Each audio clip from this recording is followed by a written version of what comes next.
ten výkvet toho amerického hokeja vždy skončí v najlepších rukách a z toho sa produkuje strašne veľa hokejistov, ktorí potom hrajú aj NHL, alebo môžu tu na majstrovstvách sveta ukázať, čo ich ten systém naučil. 36 gólov za helsinský Jokerit, z neho urobilo najlepšieho strelca základnej časti KHL. Marco Bello. Má modrú čiaru a tentoraz to už gól je.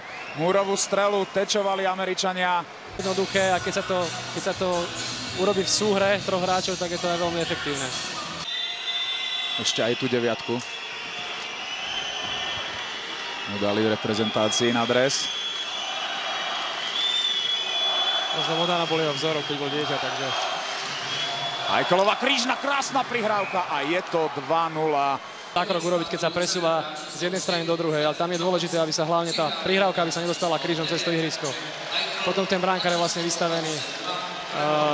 Surový vyhral vhadzovanie, Hudáček.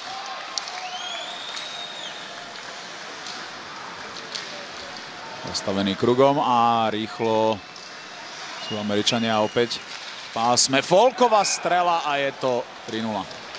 Ten puk, keď zmení dráhu, aby ho chytil. Môže ho len trafiť. Zráme, či tam bol teč Folkovej strely. Vyzerá, že áno. Bol. Anders Lee. Teda strelcom cez stvoniaceho Gáboríka. Za päti padol Mesároš. Dravecký. Gáborík puk nestiahol, Hudáček áno. Mesároš. Draveckého strela, gól! Gáboríkov teč. Využitá presilovka. 1-3. Dokázal ten puk usmerniť do brány. Čas 26-29. Gól týmu Slovenska přelil hráč číslo 12 Marián. Riskantná zadovka Jurčinu, ale vyšla.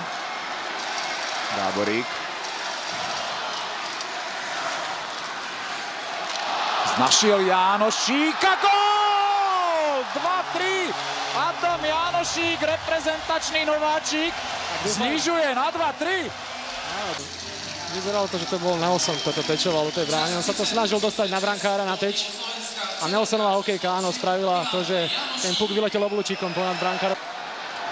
Surový tam mal voľného Ďalogu, ktorý mohol vyrovnať na 3-3. Dravecký. Dostávame v útočnom pásme.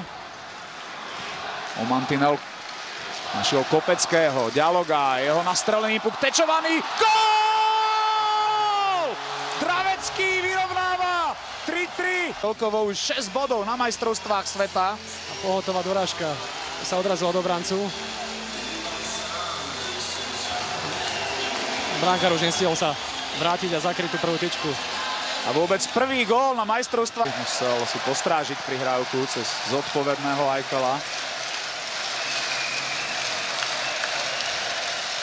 A nálada v Ostravskej Čezaréne je perfektná. Bartovič. Gól! 4-3. Dokonalý obrat skóre. Padlo to aj Milanovi. Olala. To malo oči, presne. Aj presnosť, presne do rýchlosti, nemusel ani na chvíľku spomaliť. Čas 38-22. A Milan samozrejme svojou rýchlosťou si urobil dostatok času. Brankára si položil a dokázal to backhand.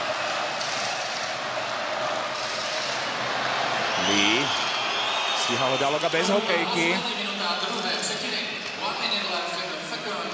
Redmond.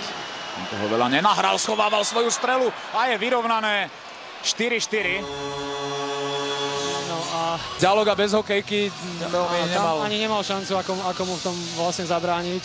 Iba ak by mu chytil do ruky, čo je tiež vlastne vylúčenie, takže...